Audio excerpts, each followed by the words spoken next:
scientist in charge of, I was the scientist in charge of Yellowstone Volcano Observatory.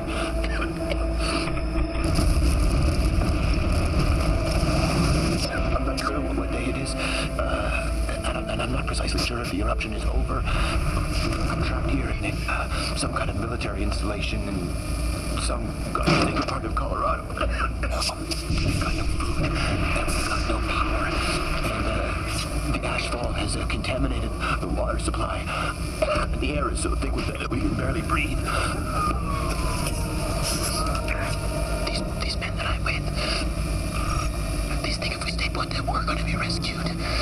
But I honest to God believe if we just watch and wait, we're as good as dead.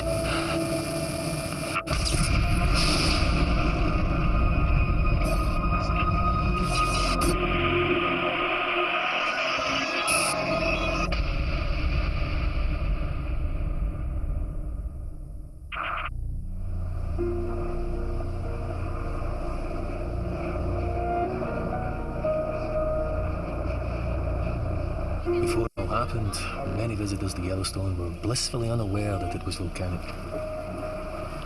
After all, where was the cone-shaped volcano, like Mount St. Helens or Vesuvius?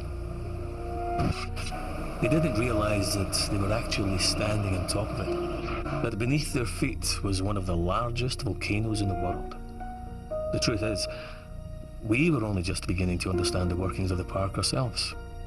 And Virgil, the Virtual Geophysical Imaging Laboratory, well, that was going to help us.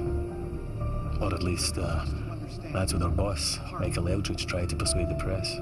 With it, we can input data from seismometers, GPS instruments, and video cameras strategically positioned around the park to produce a living, breathing 3D model of what's happening here at Yellowstone. Virgil can also help us to understand the park's beating heart.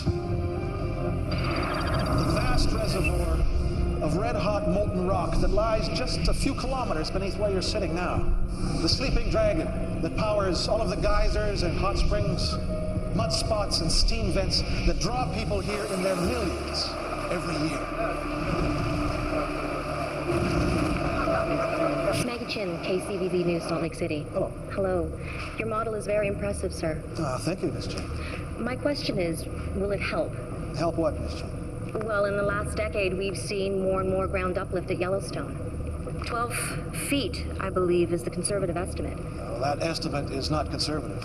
Nonetheless, many of your colleagues in the scientific community believe that it's one of many signs that an eruption is coming. I'm going to let Rick Lieberman, scientist in charge of the Yellowstone Volcano Observatory, deal with that one. Rick? Thank you. This is a sequence of Yellowstone's geological behavior over the past 100 years. Okay, here we go. You see, what we have beneath our feet here at Yellowstone is a type of volcano, a type of hidden volcano, referred to as a restless caldera. Caldera because you'll note it resembles the shape of a cauldron, and restless because it spends much of its life doing what you see it's doing right here. It's huffing and puffing as the magma and the hydrothermal systems beneath the ground rise and fall for reasons that we actually don't fully yet understand. This uplift that you've mentioned, Maggie, is very simply just a part of everyday life here at Yellowstone. So we're definitely not looking at an imminent super eruption. Let me say this. The chances of a so-called super eruption are on the order of something like 1 in 600,000. In fact, it's more than twice as likely that an airplane will crash into your backyard. So, haven't we just seen extra ground uplift at Norris? Yes, yeah, we have, as a matter of fact, but that may well be hydrothermal. A buildup of water. I'll tell you what, Miss Chin, you give me $10 right now, and I will offer you odds of 600,000 to 1. So if this thing does go up, you make a killing. Look, as Eldridge said, it is a tool. Oh, come on, it's unreliable. We're not relying on it. Hey, what was that? What was that? That was a press conference. That was a joke. We were unveiling Virgil. What do you want me to say? Hello, everyone, this is Virgil, and it frankly has no more of an idea of what's going on down there than we do, but thank you for coming. Buckle up. Matt, we check out the busted seismometers. I'll get there tomorrow. Here's the point. We could have replaced all of those seismometers for the money spent on Virgil. That's the point. Yeah, listen, Big V will have its uses. I'll see you soon. Good to see you, man. See you, pal.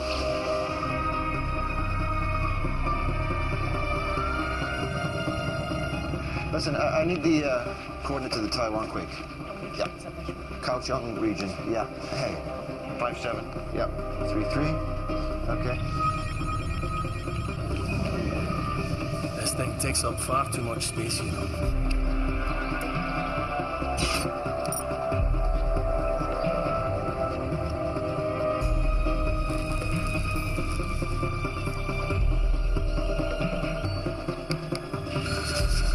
Hey. Thanks, Matt. Guess what this is? You tell me. Pumice. It comes from deep inside a volcano. It's so hot the rocks all melted. But when the volcano blows up, it gets blown high into the sky. And guess what? It floats. That's my coffee. How many is that? That floats. Yeah, okay, pal. That's enough. Hey, I found out about flights. They said it's fine at 7 months. Oh, come on, Fee. Honey, we just flew to Yellowstone back. Yeah, I know, but that way you were with me, and B, you weren't in the air for like 11 hours. And then I don't get to see my mum this side of Christmas, do I?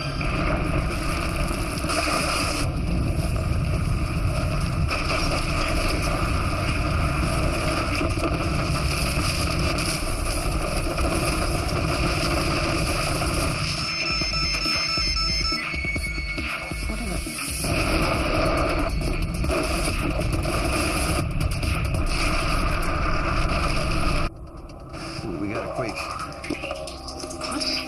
I'll call you. I'll see you guys soon. This is Matt. What's the damage?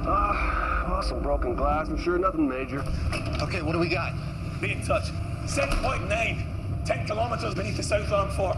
Okay, I'm running simulation. 6.9 at what? 10 kilometers beneath the South Arm Fork. That's confirmed, 6.9. Standing by for more data.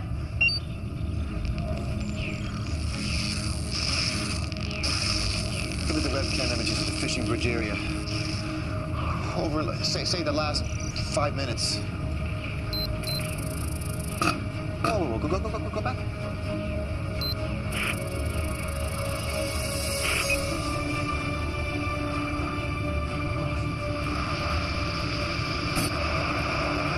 Tell Matt he needs to get to the other end of the lake. Where are you gonna be? I'm gonna be in my office.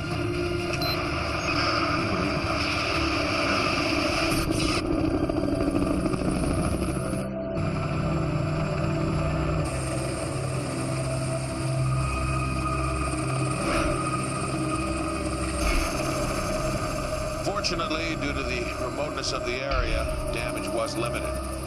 But tragically, 9 bodies have been recovered so far. All from the fishing bridge area of the park. As well, 43 people have been taken to hospital with various injuries, some of them life-threatening. I'm going to hand you over now to Mr. Rick Lieberman of the USGS, then we'll take some questions. Rick? The earthquake, a 6.9 on the Richter scale, occurred at 12:13 local time, centered at a depth of 10 kilometers beneath Mount Sheridan, at the southern end of Lake Yellowstone. The earthquake triggered a landslide off the South Arm Fork, which in turn caused a tsunami wave to hit the northern shore here a few minutes later. All indicators suggest that this quake was not volcanic, but was tectonic in its nature, caused by a grinding together of the Earth's plates along a known fault line. The pattern of aftershocks of decreasing magnitude is consistent with this type of seismic activity. Any questions? Is it true Old Faithful is stopped? Yes, that is true. However, ground movement can both block and unblock hydrothermal features. Has there been any effect on the uplift in Norris? No, not that we've seen at all, no.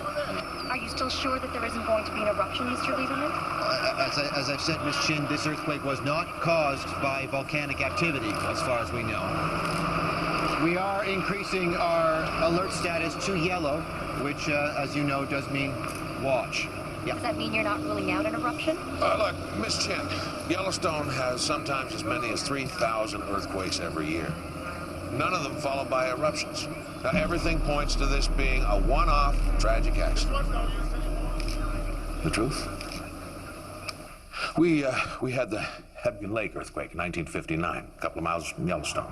7.5 in the Richter scale. Massive landslide, 29 dead. And it didn't indicate a damn thing. Again in 1975. Mag 6, it didn't either. I mean, hell, I'm a politician, not a scientist.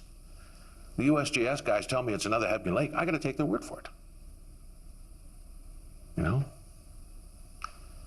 You go on the available facts. Problem was that, with a place the size of Yellowstone, we didn't have all the available facts. Richard Lieberman, YVO. Hey, it's me.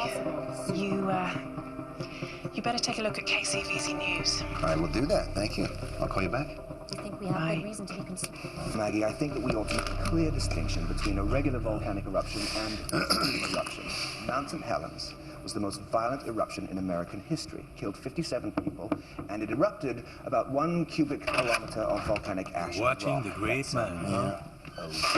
Now let's say that this cube here represents the amount of volcanic material ejected by Mount St. Helens. Now, in volcanic terms, it's a tiddler. Krakatoa, Tiddler.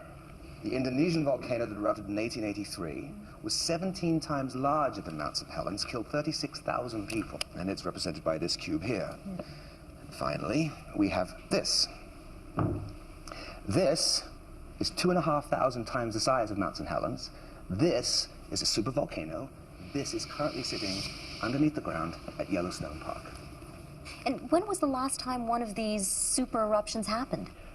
About 74,000 years ago, in a place called Toba, on the other side of the world, Sumatra. Now, the volcanic eruption there was so vast, it created a volcanic winter, plunged the world into darkness, and all but wiped out the human race. Missed one, though, didn't it? And Yellowstone has produced eruptions on this sort of scale before? Oh, yes. 3 times in the last 2 million years. And you think that the activity that we're seeing there right now may indicate that it's about to happen for a 4th time? Oh, God. Yes, I do believe that these events are cyclical. 3 caldera-forming eruptions in the last 2.1 million years means, on average, 1 eruption every 600,000 years. And we haven't had an eruption like that at Yellowstone for 640,000 years now. In other words, we're overdue. No. Yes, I believe that. Jeez. I believe that the warning signs are there, if you care to read them. Thank you, Dr. Wiley. You're welcome. Thank you, Dr. Wiley. God. I know he's your brother-in-law, Rick, but the guy's a total numpty. That's not a good thing, right? No, that's not good, no. Is there or is there not a magma chamber underneath Yellowstone National Park? Yes, Ken. Yes. And is this magma chamber of sufficient size that if there was an eruption there, it could potentially be rated as a super eruption? Exactly. Well, I'm not saying that there will. I'm saying that there's a chance. No, what you said on television was overdue. You know that's what you said. Overdue, you said. Caught up in the moment, I expect. Well, you and a few million other people, I guess. Hey, let's not do No, sis, I have a legitimate scientific viewpoint. He thinks he's the... Have you ever actually been to Yellowstone? It's not necessary. Your excellent website provides all the data. I just interpret. Oh, you misinterpret. That's what you do. Can we not do this now, please? All I'm saying is you do not go on television and create a mass panic over one potential scenario just in order to sell a book. Oh, come on. You don't go on television and tell everybody that everything's going to be just fine when you know damn well it might not be. Kenneth? No, but just... No! Both of you. I said not now. I'm sick of this. Do you have nothing else? You haven't seen your nephew in over a year. Sorry. Hello, Will. How's school? Seamless. Sorry. When I first met Rick, he was a geology student, part of a team studying Yellowstone Lake. They discovered this enormous 2,000-foot-long bulge beneath the lake. And got very excited about it, and the press got hold of the story and convinced a lot of people that Yellowstone was going to blow. It created this huge panic, and then nothing happened. Made Rick very cautious about what he said in public. And when he got the job as scientist in charge, he paid even more attention to what he said. So, it's a boy, right? Little boy dragon. And with a new feature. Show me. Some sort of anomaly above the magma chamber just below Firehole Creek Basin. Yeah. Could be water or gas. An intrusion of magma through a fault line opened up by the quake, right? Yeah, impossible to tell till we get a clear image. Oh, thanks. We're still processing all the data from the KOS Sunquake. Oh, God, that was days ago. Yeah, I know. Listen, Matt's found a section of dead pine to the northeast of Sour... You got a visitor. Hang on. Northeast of Sour Creek Dome, along a ring fracture of the Caldera Rim. CO2 or heat? CO2, suffocating the roots. The magma's only 2 to 3 kilometers deep at that point. Yeah, or less if it's rising.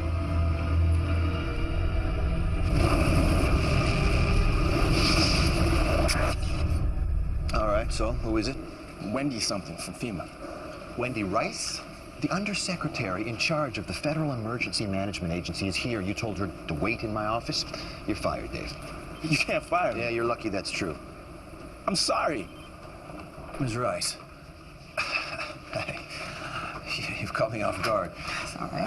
I'm Richard Lieberman. Yes, Rick, I recognize you from the television. Oh. Just call me Wendy. Thanks. Well, sorry about the mess, Wendy. No problem. It's been a busy couple of days. Please sit down. Yeah, I'm just going to cut to the chase, Rick. I want to know if we should be worried about this.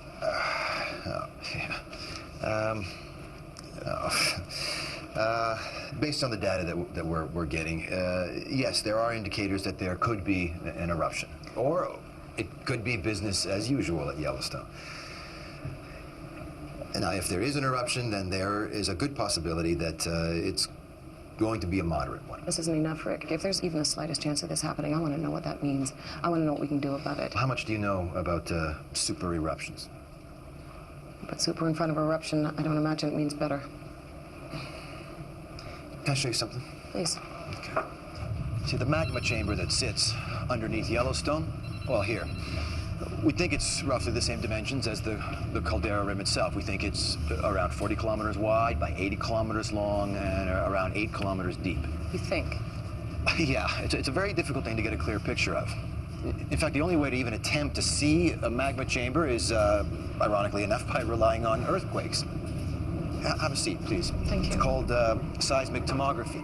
What we do is we plant an array of seismographs throughout the park, and then when an earthquake occurs, the seismic shock waves from these events travel through the earth. Now, these waves move slightly slower through the molten rock than through the solid rock. So we can use these slight differences in arrival time here at the seismometers to begin to calculate and plot the rough dimensions of the chamber. It's kind of like sonar. And that tells you how much magma is down there. Well, what we're trying to determine essentially is the nature of this magma. Is it eruptible magma? Is it too viscous? Is it too sticky to go anywhere? Or is it molten enough? Is it liquid enough that it can escape? You know, we also want to know how it's situated in the chamber. Is it kind of spread out in individual pods or pockets throughout the chamber? Or, and this is what we don't want, is it accumulated in one place, sufficient enough that it could trigger a super eruption? Okay, let's talk worst case scenario.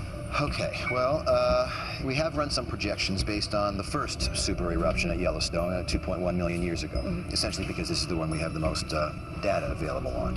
Now, if the next one were to behave in a similar way, then we would be looking at between 2,000 and 3,000 cubic kilometers of rock, gas, and ash erupting across the United States in a pattern that looks like this. Zone 1 represents a 100-kilometer radius around Yellowstone. Basically, everything in this area would be completely wiped out by pyroclastic flows. That's the rock and ash that spills from the side of an eruptive column. That is a pyroclastic flow. These surges can travel up to 700 kilometers an hour. So, yeah, these journalists were very, very lucky. Now, out here in zones 2 and 3, virtually everyone and everything in these two areas will be trapped by extremely heavy ashfall. That's roughly 3 million people. Yeah, no. And here out in zone 4, we're talking about ashfall of around 15 centimeters. Now, 15 centimeters, that doesn't sound like a lot, but you add rain to 15 centimeters of volcanic ash, and that is certainly enough to collapse a roof. And then, you know, in zone 5, you gets down to around 5 centimeters of ashfall. This is a huge area covering most of the grasslands. Any animals that happen to be grazing there. And that's also the grain belt, of course, so that's all the food gone. And then zone 6, we tail down to around 1 centimeter of ash, extending out to the eastern seaboard. A centimeter. I read it takes just 1 millimeter to close an airport. Yeah, the thing that people don't understand about volcanic ash is it's not like ash from your backyard barbecue. It's rock. It's abrasive, it's pervasive, it's destructive, it shorts out electrical equipment, it clogs machinery, you name it. And it's also extremely tiny. It's 100 microns across. It's so tiny you can inhale it, and when you do, it combines with the moisture in your lungs and forms a cement-like mixture. You essentially drown in what's basically liquid concrete. So, anyway, that is the worst-case scenario. So you tell me. I mean, if an event like this were to happen, what is FEMA going to do? Is it going to happen? Is it going to happen? Yeah. It is going to happen. Is it going to happen in our lifetime? I don't know. And that is the most honest answer that anybody can give you, Wendy. I don't know.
Re-establish an exact location.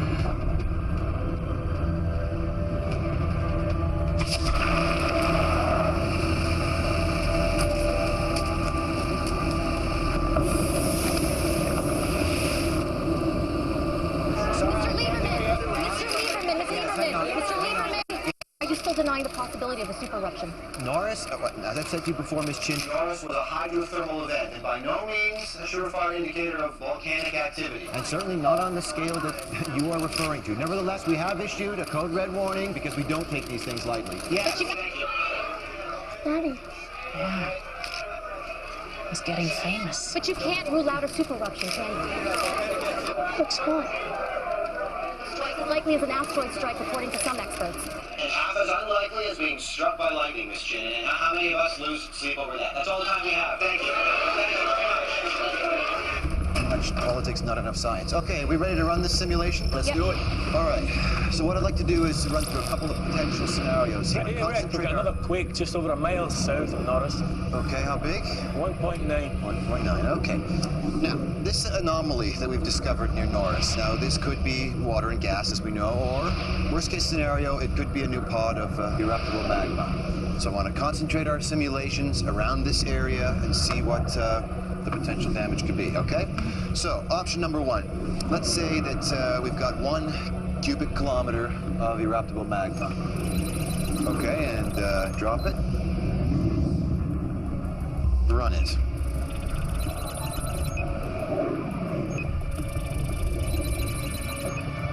No eruption. Based on option 1, seems not. All right, then let's keep all the other parameters the same, but increase it by 5, so we'll make it 5 cubic kilometers.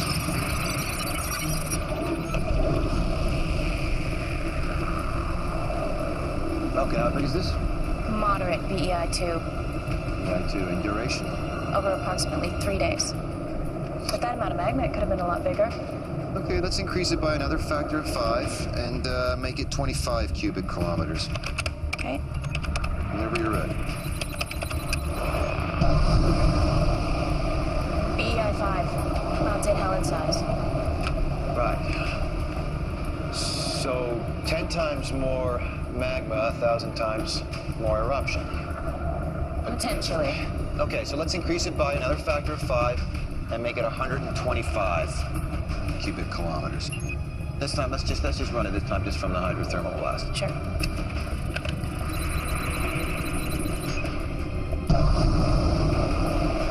BEI 5 again. Okay. BEI 5 again.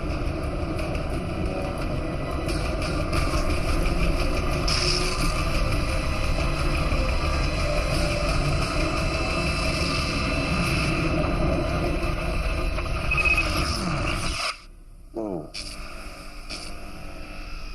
What happened? Computer glitch? Okay, tell me what we just saw. All right, I'll say it. If we have a reservoir of melt down there that's larger than 125 cubic kilometers, then this model is telling us that even a moderate eruption near Norris could destabilize the rest of the chamber and trigger a... BEI 8. Super eruption.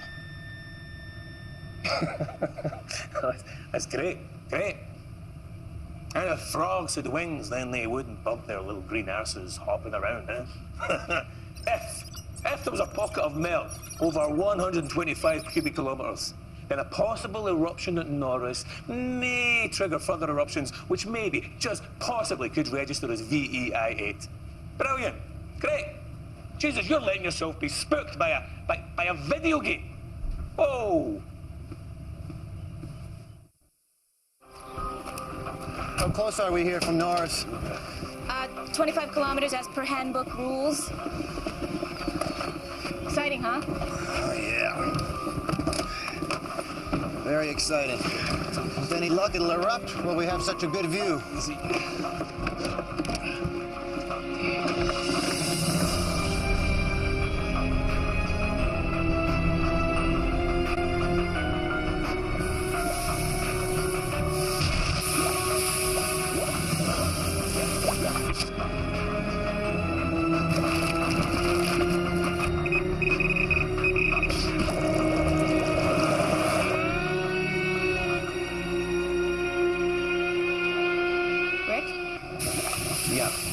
It's Nancy. You better get up here right away. Okay. So where's this uplift concentrated? Here, Firehole River Basin. It's miles from Norris. Hang on. The question is this rising magma or is this groundwater? I could make a plausible case for either. Yeah, I know you could. Another 2.2 to the northeast of Norris. That's the third today. So, we got another swarm coming? I need the SRI data for the entire park. Could we get more instrumentation down at Firehole River Basin? If we steal them from elsewhere. Well, steal them.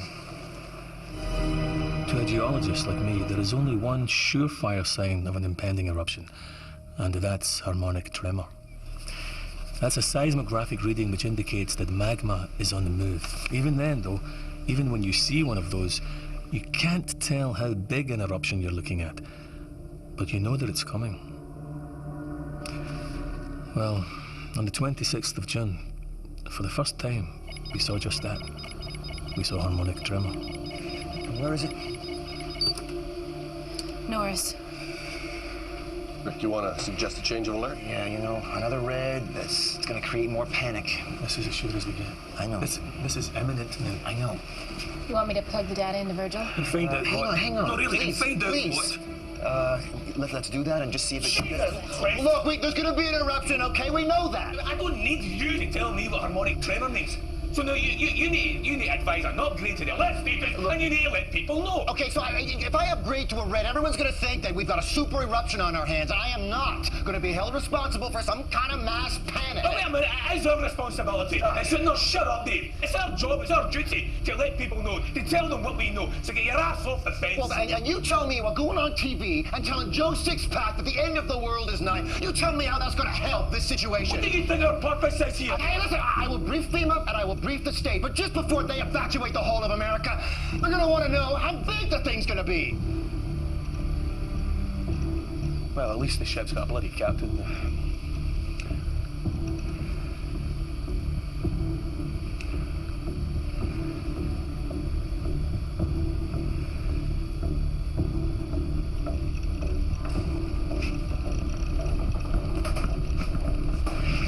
Guys.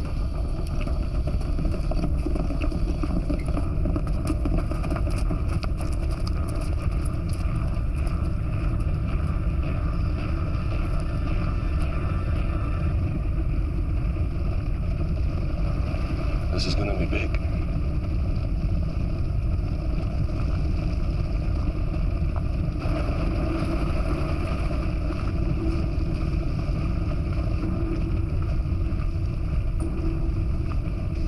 What is going on? Nothing is going on. What do you Come mean to say? on. What, no mention of it for weeks, and all of a sudden we're going to England. It's not like that. I'm not supposed to be suspicious. Look, you said that you wanted to go and see your mom, Jesus, right? Rick, just be honest with me. I'm being honest Are with you? you, yes. This is going to be a big eruption. You've got to come with us. It's going to be exactly what I said that it's going to be. You know, this little girl may never meet her father because of the decision you're making right now. Come on, we all believe that this is going to be a moderate eruption. And yeah, things are going to go, well, you know, a little crazy in this country for a while because everyone's nervous right now.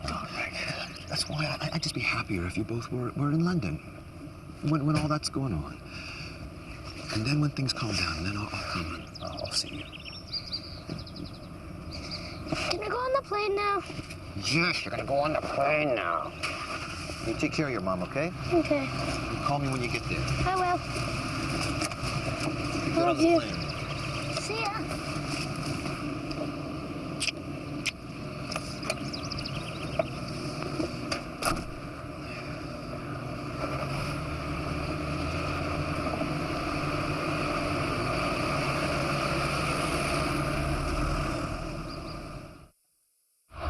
I'm going to refer you to our San Francisco FEMA office, and I want you to talk to Lisa Cochran. She'll be the one to direct any activity at that point. Okay. 1 moment. Bring the center screen volume up. A leaked email seen by KZVZ confirms that the U.S. Geological Survey expects an eruption anytime soon, possibly within hours, and possibly with devastating consequences for America and the world. Oh, God. I'm Maggie Chin with KZVZ News, reporting to you live from Yellowstone National Park. The radius of 100 miles around the park is being evacuated amid scenes of chaos and confusion. Highway 20, the main route linking West Yellowstone to Idaho Falls, is at a complete standstill. Meanwhile, towns and cities hundreds of miles from Yellowstone are under siege as panicked buyers stock up on provisions like canned foods and water. Many stores have been forced to close early, prompting fears that violence will soon erupt. We have to shoot him, we will. We'll defend our property and our life. We do realize it's the worst possible way to come out, guaranteed to maximize panic. The story's been picked up by all major networks. Not just in this country. Oh, no, Wendy's. It didn't come from my end. Nor from Governor Marshall's office, nor from anyone here in Washington. Still, we have to deal with it. Sir, this is Rick Lieberman. Hey. Rick, Joe Foster, Secretary for Homeland Security. Michael, you know, of course. Hey. Governor Marshall should be joining us at any moment. Expect to see you here. Hello, everybody. Billy, glad you could join us. My state's about to be vaporized. I thought I should attend. Rick, please have a seat. I'll get straight to the point. This leak hasn't just caused chaos here, but around the world. Well, it certainly didn't come from USGS. Nor FEMA. Yeah, all right, people, the buck is well past. Wherever it came from, the media have got hold of it, and now we have got to address it. So, Rick, what I'm going to ask you is very simple.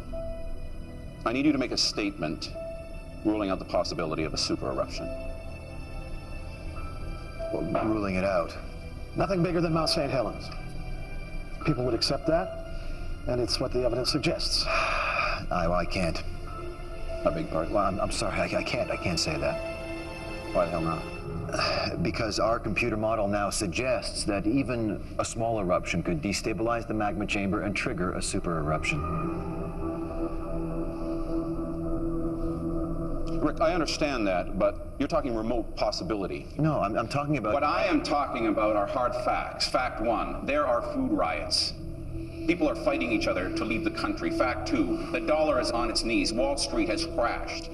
Your country is going down the toilet, and you're telling me you're not prepared to make a statement to help stop that? Please, with all due respect, sir... Governor Marshall? Rick, every highway, every interstate in Montana, Wyoming, Utah, Nebraska, the Dakotas, Iowa, and Nevada is turning into a damn parking lot. Everybody's trying to get the hell away from Yellowstone. Nothing's even happened yet. The point is, Rick, even if the worst does happen, we're clogging up the roads, screwing up the airlines, it's not going to do any of us any good. I appreciate that, Wendy, I do, but until I have something definitive, please don't make me make statements that are contrary to... You know as well as I do that harmonic tremor can stop as well as start. Mike. It's your responsibility. My responsibility is to tell the public and the landholders what is happening at Yellowstone. You know that. You used to know that. Actually, Rick, as a federal employee, your responsibility is what's best for the country. Now, you have evidence of an eruption, but, and I've heard you say this yourself again and again, chances of a super eruption are virtually zero. No, you are right, but Then I really don't see what the problem is here.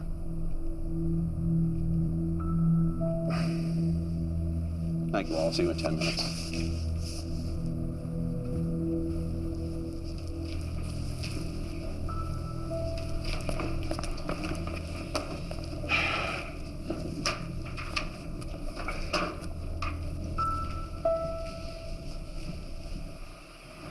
Well, tremor's strong and constant. I'm plugging the coordinates into the seismic image. Should give us a clearer idea where the magma is. Good. You got everything you need, Dave? I think so. Right, enough to get me going until you guys join me tomorrow. Oh, you'll be out here first thing. All right, don't leave it too long. Don't worry. Okay. You out of here? I'm out of here. See you tomorrow. Take care, man. Ladies and gentlemen, as you know, Rick's on TV. America and the world has been watching with growing anxiety the developing situation at Yellowstone National Park. After a full briefing from the U.S. Geological Survey and in particular the scientist in charge at Yellowstone Volcano Observatory, Rick Lieberman, I can assure you all that after weeks of intensive monitoring at Yellowstone, they have gathered no evidence to suggest a so-called super eruption is imminent. Instead, the USGS believes that a small to moderate eruption, an event comparable in size to the eruption at Mount St. Helens in 1980, may be due.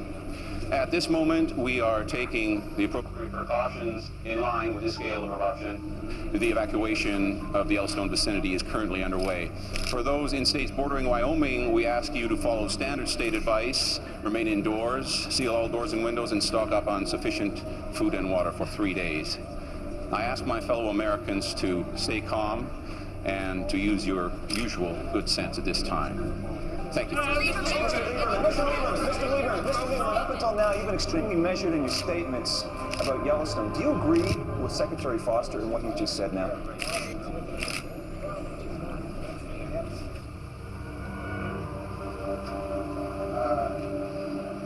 Yes, I do. Thank you. What?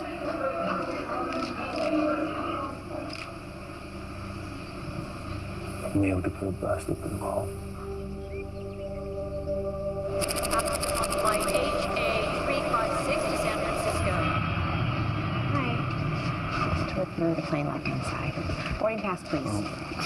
To the left-hand side, sir, towards the rear of the plane. Okay, thank you. Hi. You sitting up here? Hello there. No, I'm back there. Important business in Washington, and USGS has you sitting in the back of the plane.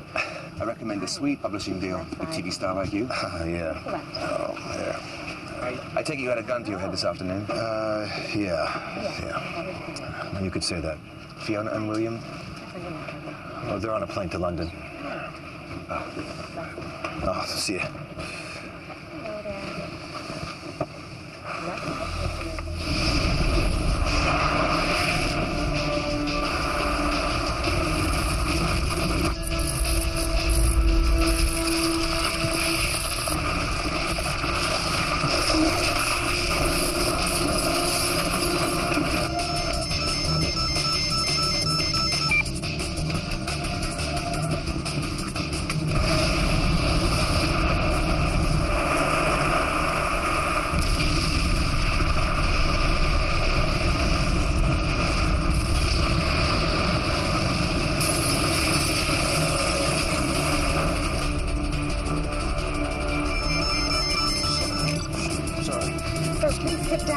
He hasn't turned off his seatbelt sign off yet. Sir, sir, I have to ask you to turn your phone off.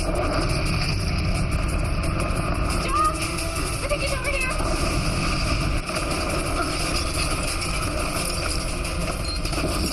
Don't touch my arm!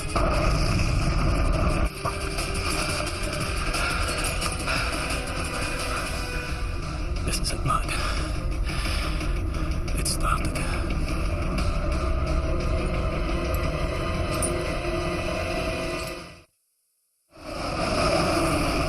Turn your phone off. My name is Richard Lieberman. I'm the scientist in charge of Yellowstone Volcano Observatory. I'm receiving news of an emergency here that could affect the flight path and safety of this aircraft. Oh my God, has something happened? I need to speak to the captain, please.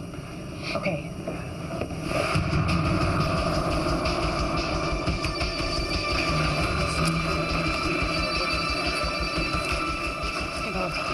Nice dress. I'm sorry to haul you away. Not a problem. Who have I got from USGS? No one. What? We can't get through to the field office at the moment.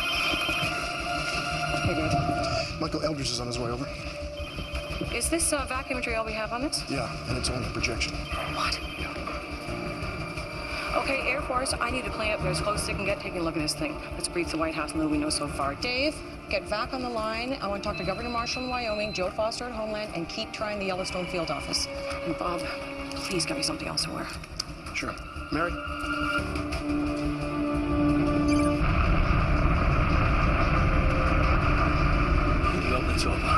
You need to take a look. You need to see what's going on. Make contact with Dave. Let him know what's happening. Go. Okay. There are two kinds of volcanic eruptions, red and gray. In a red eruption, the magma, it's actually called lava when it's erupted, flows freely from the ground. You've seen it on TV, this slow-moving flow of molten material. It's damn destructive in its own way, but slow. Very slow. You can literally outpace a lava flow without breaking a sweat. Not so with a gray eruption. What you have there, you've got magma trapped by overlaying rock, okay? The pressure builds and builds to the point the whole thing blows. The magma under pressure turns to foam and gas, which bursts upward in a vertical column at twice the speed of sound, 50 kilometers up into the stratosphere.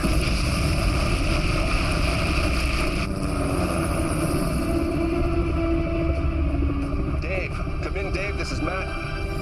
Damn it. Dave, this is Matt. Hey, Matt, it's me. I'm heading out to Bozeman. Where are you? Just to the northeast of Morris. What are you seeing? Oh, it's a single vent. Moderate size at the moment.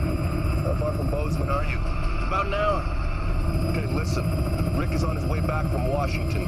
We got shaken up pretty good back at the field office. It's completely down. What can you do for us? I'll be up and running in 30 minutes. It's been estimated that within the first hour, 100 million tons of pumice, rock and ash were ejected, powered out by something with the explosive force of 1,000 Hiroshima bombs. Then the wind carried the top of the column eastwards. Within an hour or so, pumice and ash began to fall in towns hundreds of miles away from Yellowstone. Cody, Billings, Idaho Falls, Bozeman, where Dave was. Can you give me a hand? I've just got a few things in the back of the truck to unload. Thanks a lot. Rick, it's Dave. Dave, listen. How's this seismic activity? This is a triggered eruption. Yeah, Matt said it's a single vent. Okay. Dave, I need to determine the size of this vent. I need to do that as soon as possible, all right? All the equipment's down, and Matt can't get a clear view from the chopper. Just put that down anywhere. I'm booting up a link to... Please, tell me you have a high-speed data port. Oh, yeah, it's right over there. Oh, thank God, thank you. Sorry, Rick, yeah. I'll have a satellite uplink in a few minutes. Should be able to see the ash cloud, and I'll patch in the back. Okay, listen, Dave, I need you to talk to Michael Eldridge in Washington, okay? Get a hold of him, just, inform him about what's happening, and tell him that we need him to declare red level 3 emergency, all right? You got that? Red level 3. I got it. All right, and if this vent gets any bigger, anything else opens up, and I need to know about that, Dave. Will do, boss.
now, right?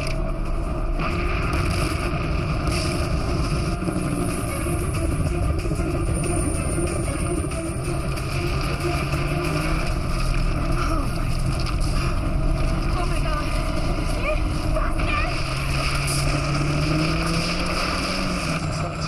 Stop! Run! Up! We can't outrun it! Run!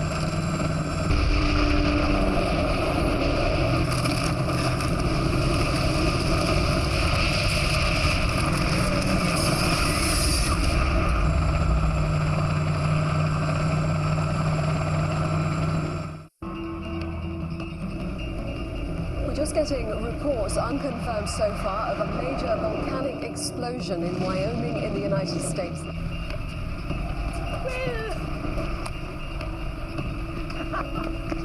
Early reports from Wyoming say the eruption has killed literally thousands of people. Many cities near the volcano in the Midwest have been destroyed. Authorities now fear a humanitarian catastrophe on an unprecedented scale.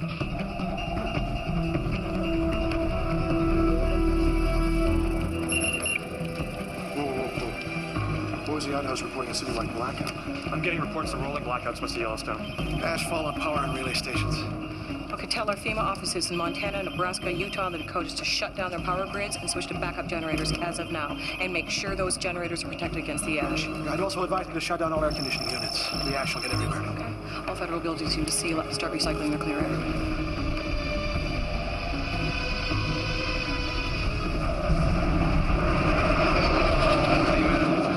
Trigger 2, over. Go ahead, Trigger 2. I'm now monitoring the eruption element, level 500. Indications are below about 290. The wind is westerly, but above that it veers around to 7 or northwest, over. Hank. You got those coordinates? 290, the wind is westerly.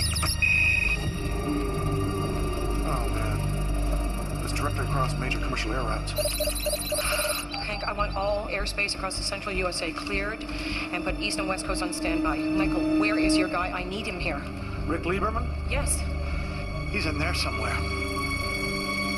He was flying back tonight. Okay. Anyone need some blanket? There you go.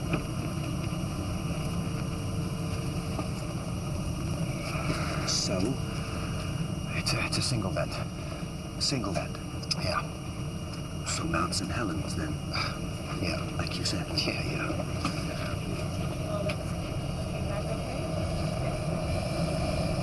What's that? Come on.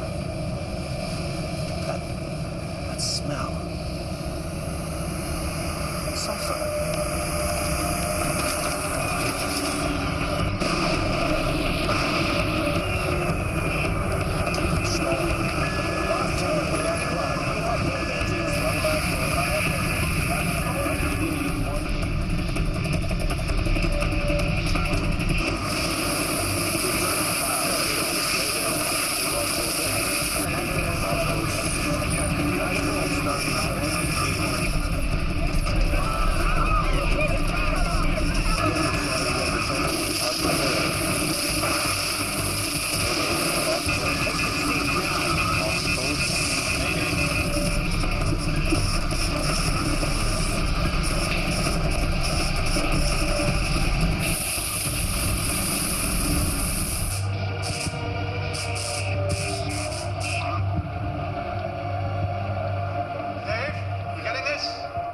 Yeah, I got it.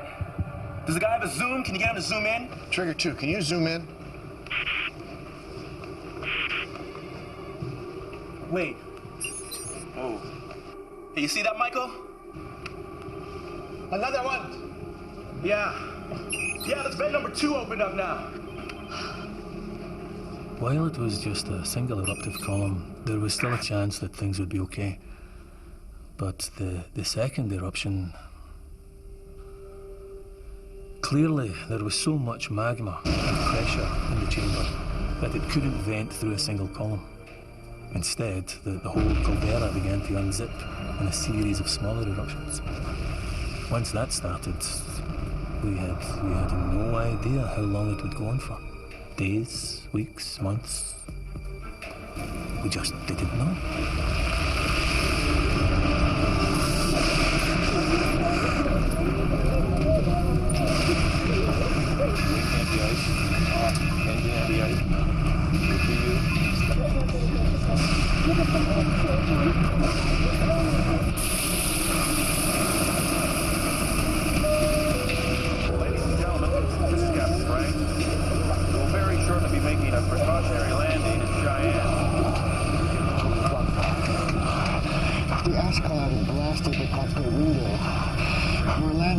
behind. And just on the back of the seat in front of you, clasp your hand under your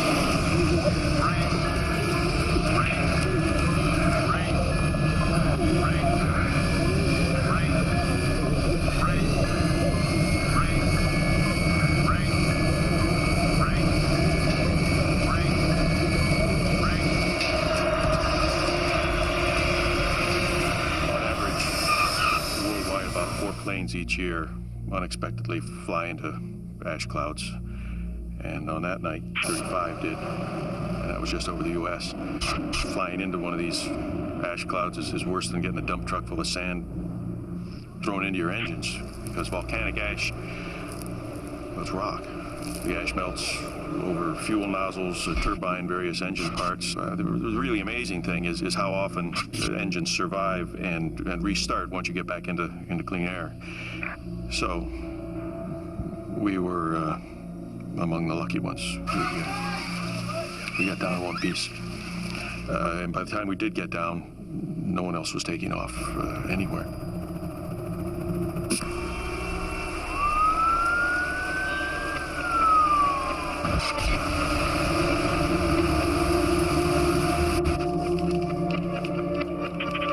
Reports of large numbers fleeing into Canada along Interstate 15 and 29. Lincoln, Nebraska is on standby to evacuate. Stand them down. I need to clear those roads and get me a transportation update on the Coast Guard. The Air Force is evacuating its planes out of bases at Minot, Grand Forks, Ellsworth, Nellis, Kirtland, Offutt, Peterson, Edwards. Is there anywhere they're not evacuating? The East Coast, basically. Thank you. Wyoming's declared a state of emergency. They've asked for federal disaster recalls. Did you get that, Denver? Guys. Hey, guys. Looks like we got another bed opened up. Oh, God, 3 beds open.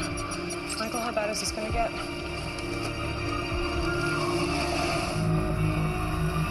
Find military installations. Hang on. Okay. There's a military installation about 4 clicks this way. They might have a comm waste to FEMA. We're not gonna walk. We can't stay here, Ken. Up the trunk. No, Rick, for God's sake, Rick, it's volcanic ash. We can't go out in it. When Vesuvius erupted, the people of Pompeii stayed in their houses. How do we know that, Ken? It was reserved in volcanic ash. Right. We'd already seen from previous eruptions, Mount St. Helens, Montserrat, Pinatubo, we'd already seen that the terrible damage that even small amounts of volcanic ash can do. If it gets in your eyes, it can blind you. When it's breathed in, it will mix with the moisture in your lungs to form a suffocating cement. It's also unbelievably dense. Just 20 centimeters can collapse a roof, half that amount if the ash gets wet. Only people living within a 100-kilometer radius of Yellowstone had been evacuated. Everyone else, caught under the ash cloud, was in serious danger. Dave, are you getting this? Yeah, I'm seeing it. 2 more beds makes 5. I'd say the caldera is definitely opening up. What do you think, Michael? I concur with that.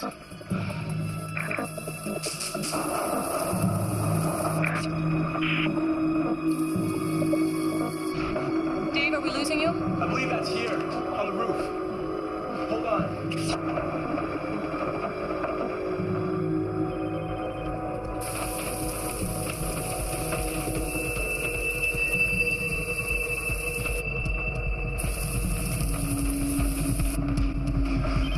Thomas coming down hard. Dave, you gotta get out of there now. What? Go where? Well, you got a secret highway no one knows about? What about the people in the motel? Some are gone, but most are staying inside, hoping to ride it out.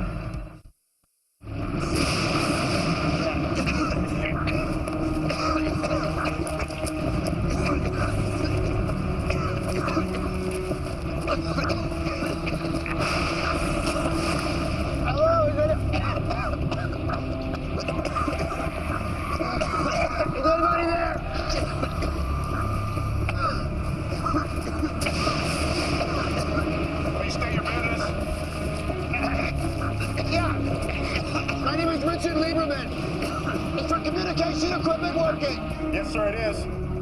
You need to contact Wendy Rice at FEMA in Washington. It's Richard Lieberman, YVO. So hold on a second. Okay, she's here. Don't hang up.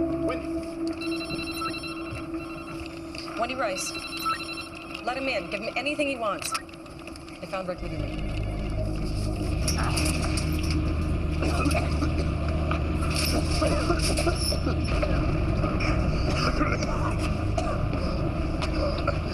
I'm Sergeant Jeffrey Johnson. Hope you guys understand the precautions.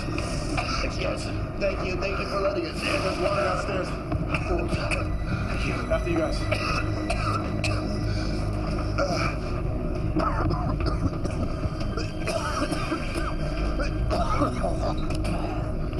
Follow me.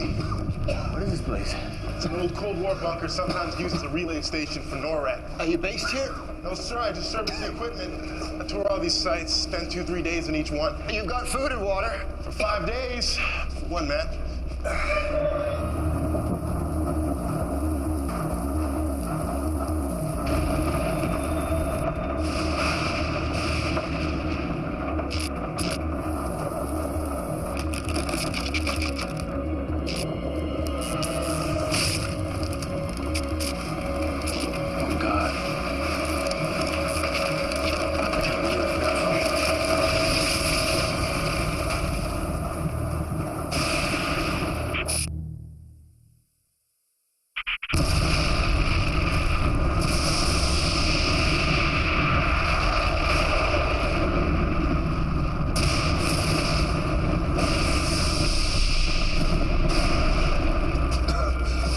Try that again. Okay, go back to what you had before. There we are. Are you getting this, Rick? Yeah, almost. What do you make of it? Show me the satellite image. Mapping, bring up satellite. Okay, go closer. That's amazing. Okay, can you give me the thermal image?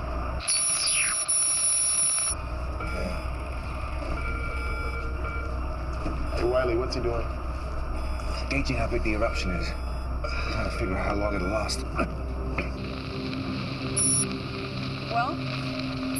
Looks to me as if the various vents are beginning to define the rim of the new caldera. So I suspect that eventually they'll all merge to unzip themselves into a single massive vent.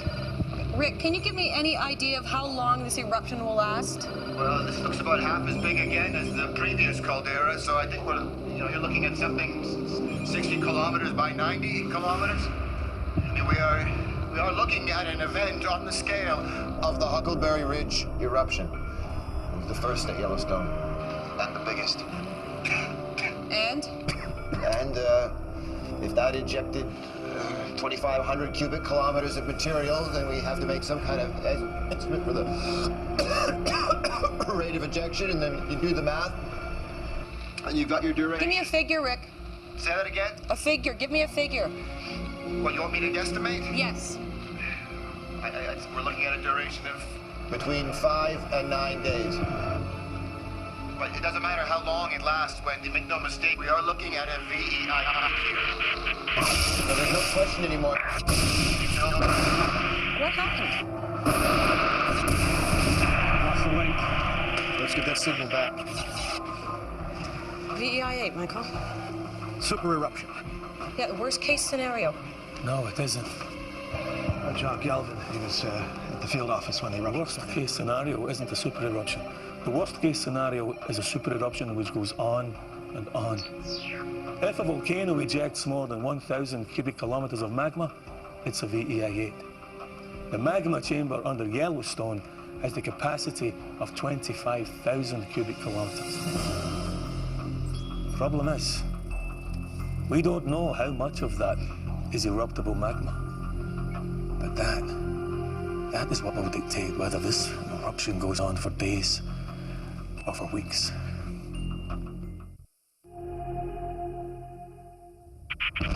By day 3, the volcano showed no signs of slowing.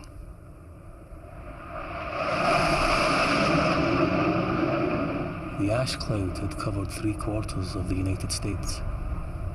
Cities like Chicago, St. Louis, Detroit, Minneapolis, they were at a total standstill. Roads, railways, airports were all closed.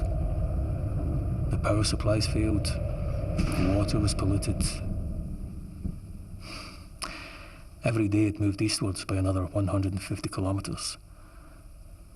And all we could do was sit and watch. L'azione possa essere contenuta o se ci troviamo di fronte ad uno dei peggiori disastri. We have no clear idea how long it might last or what devastation it might wreak. تشير آخر الأنباء إلى أن الحمم والصخور التي قذفها الانفجار الفولكاني. Listen to the advice of your local emergency services. Follow it. May God be with you all. Hundreds of thousands of US citizens are homeless as they fled from the ash cloud that now covers 3/4 of the country. Thousands of others have been trapped in their homes, and the Federal Emergency Management Agency admits it could be weeks before they can get aid to them. Good morning, sir. Good morning. Good morning, all.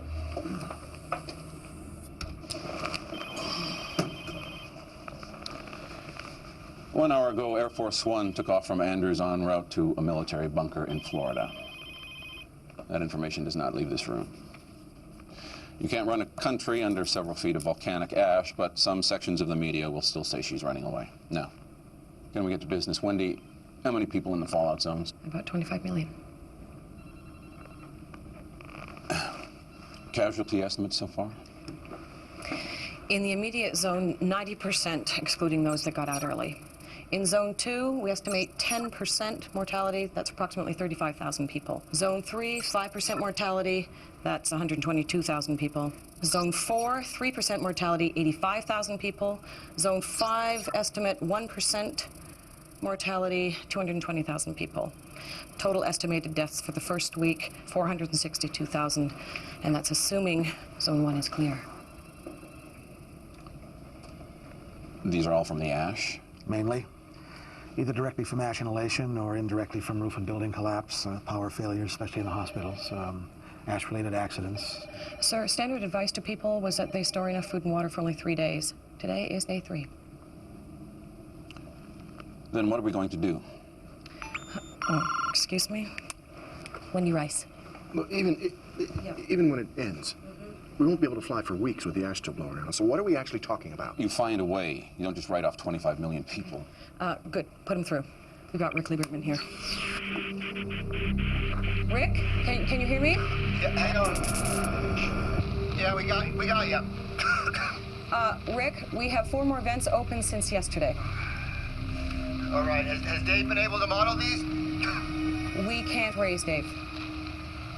What's that? Say that again? I'm sorry, Rick. We can't raise Dave.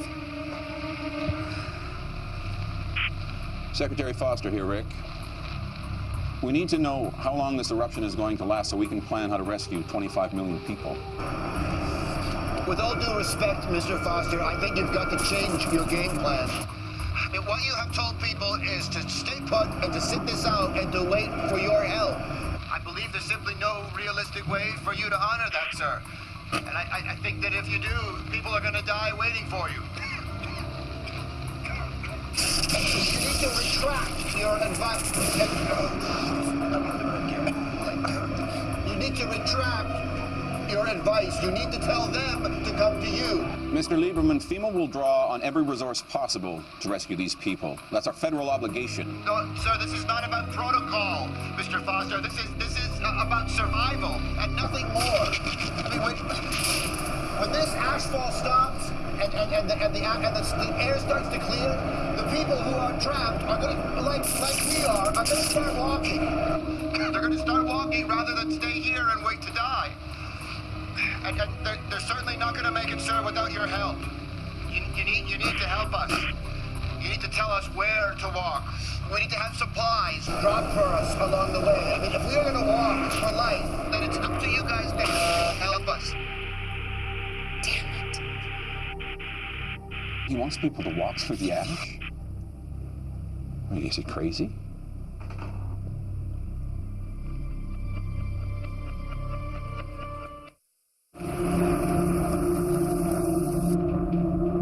I just keep thinking, could I have done something different? Should I have done something different?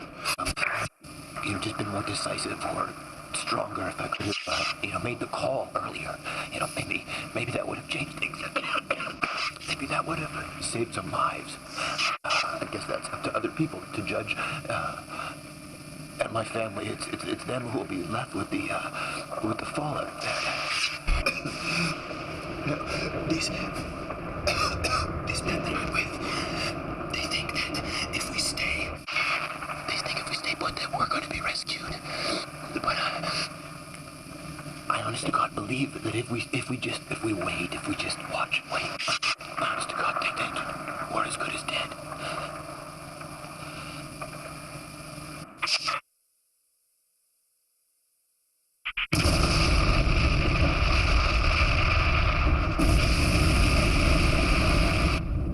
By day 5, over 2,000 cubic kilometres of ash and pumice had been dumped across the United States. 2,500 times more than the fallout from Mount St. Helens. But that was only about 10% of what was in the magma chamber. How much more would come out depended on how much more eruptible magma was down there. The country was already on its knees. Thousands of people dead, millions of others homeless.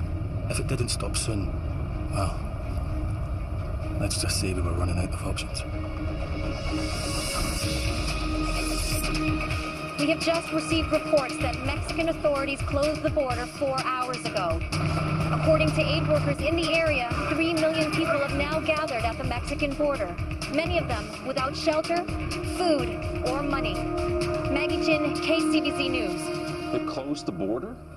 To U.S. citizens, yes. That's totally unacceptable. They're condemning people to death. The Mexicans say they can't cope with the numbers. Well, we're gonna have to kick some ass. Well, I think the president might feel that right now is a bad time to invade Mexico, Bob. Can we move on? Yes, sir.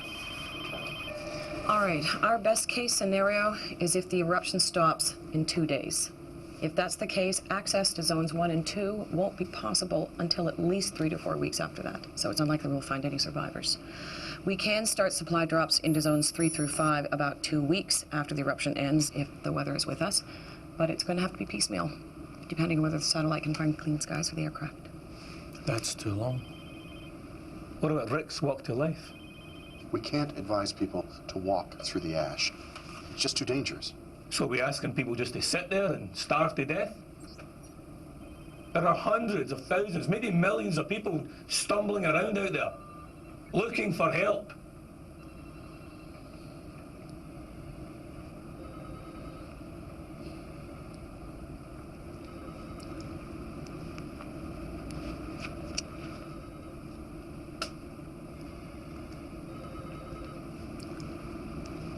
Sir? All right. We'll go with walk to life. I need to hear a plan out of this room as to how to do that fast.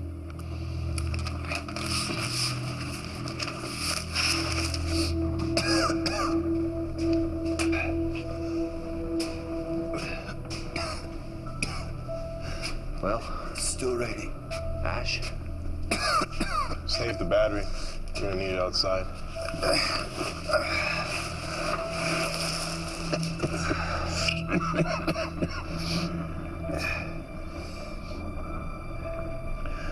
Johnson. Yeah. Would the Air Force be looking for you? For me? Yeah, you know, leave no man behind and all that. That's the Rangers. So the Air Force does leave men behind? I guess. I should have joined the Rangers. Cheyenne's our best bet. We should head there. FEMA. FEMA knows we're here. They'll send somebody, Kenny. FEMA's got 25 million people to save. By the time they find us, we'll have starved to death. Not if we hate Johnson. Try it, man. Definitely a book in this when we get out. Oh, I don't know. One doesn't like to say I told you so.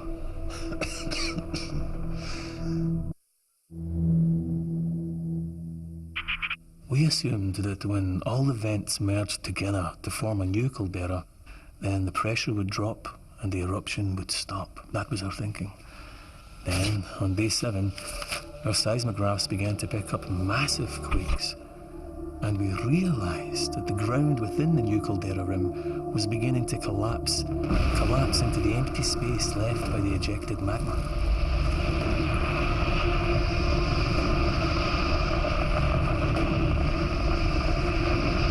That's all the major drop points. The Pentagon has 45,000 pallets, 800 planes, and 560 choppers ready to go as soon as it's safe to fly. Information leaflets? With the ash jumpers and all the pallets. You need to see this.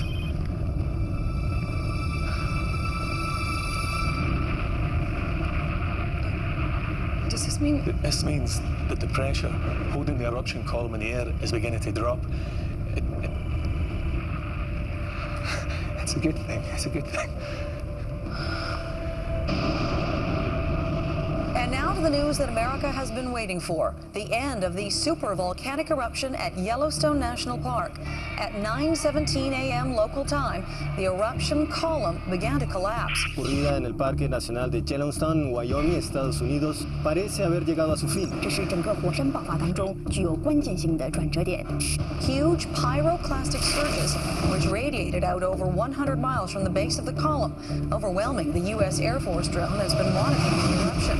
Across America, the overwhelming task of trying to bring aid to the estimated 29 million people trapped by the ash fall begins. Authorities now admit it'll take weeks, if not months, to reach those trapped closest to the volcano. We're going to head back toward the interstate and then turn north.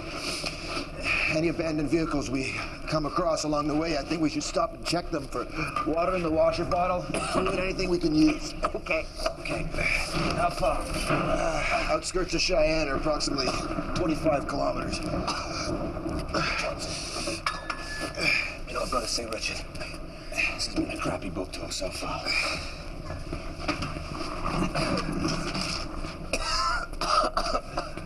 Flashlight. Ready? Okay. Come on.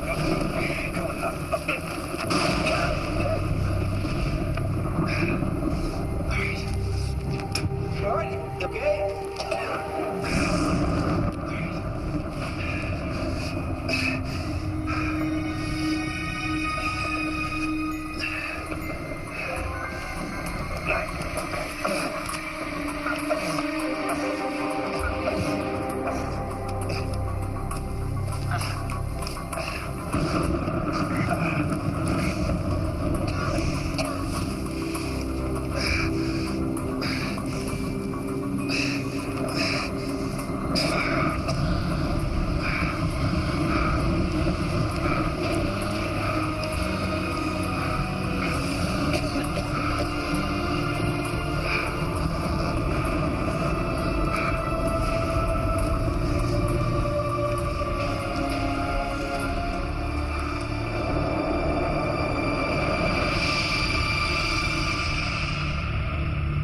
It used to be BC and AD, before and after Christ. Well, now it's BY and AY, before and after Yellowstone.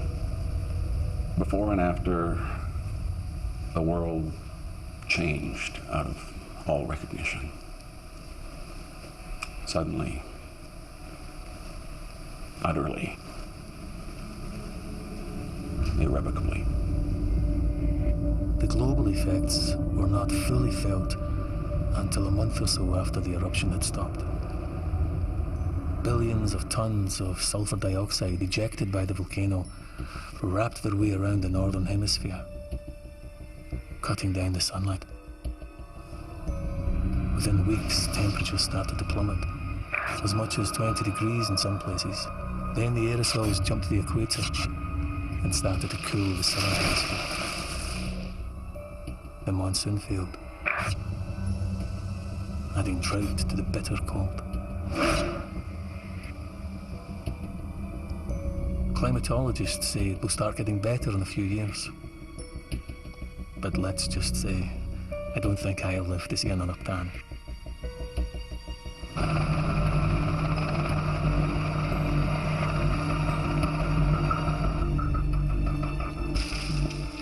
Clear up the scale of what we still have to do all this time on.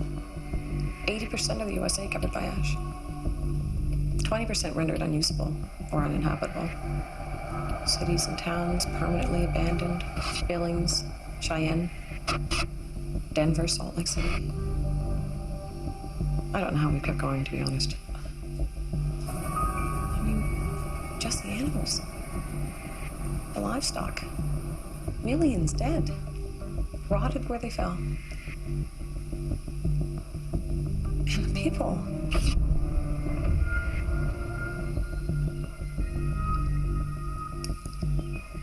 If it hadn't been for Walk for Life, 7.3 million lives saved. That was an achievement. And it was Rick's achievement.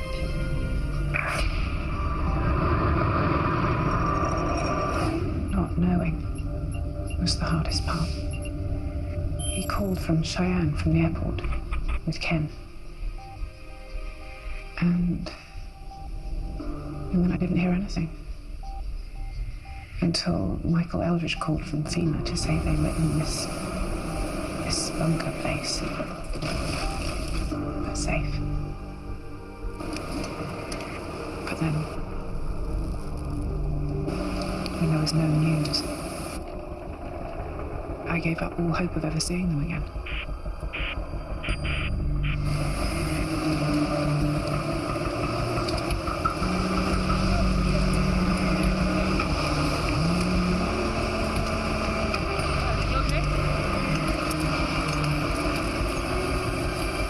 Sir, I believe this is yours.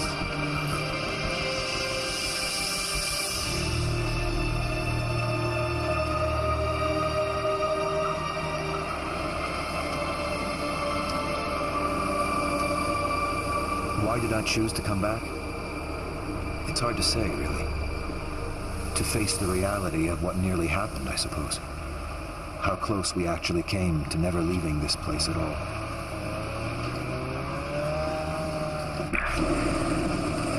We were picked up in Cheyenne, and when the ash finally stopped falling, we were transported to Denver, where we waited with thousands of others for our turn to be rescued. It would be 3 months until the transatlantic routes opened up again, and I made it back to my family in England. But I soon realized I couldn't stay there. Not until I'd seen for myself what had happened to Yellowstone. The place I'd spent my whole life trying to understand.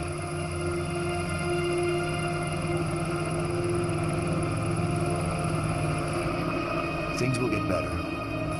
They will, eventually. Nature will recover. The world will recover. This, after all, is not only how life ends, it's also how life begins. And one day, someday, Yellowstone will erupt again. But not on my watch.